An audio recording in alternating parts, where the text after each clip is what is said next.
देखो बर्तमान सुधा भारतीय जनता पार्टी ओडिशा रे सदस्य 70 लाख रु ऊर्ध्व सदस्य हो सारी बर्तमान सक्रिय सदस्यतार अभियान चली पाखापाखि 50,000 सक्रिय सदस्य आज सुधा हो सारी जो माने सक्रिय सदस्य हेबे से माने पार्टीर विभिन्न जो पद पदवी अच्छी दायित्व अच्छी से माने नेबे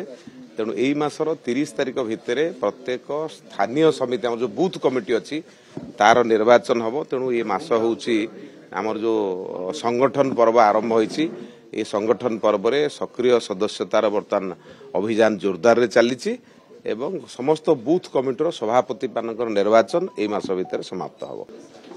देखो ये तो आमर डीजी कॉन्फ्रेंस हम निश्चित भाव में प्रधानमंत्री गृहमंत्री आगमन हम किंतु तार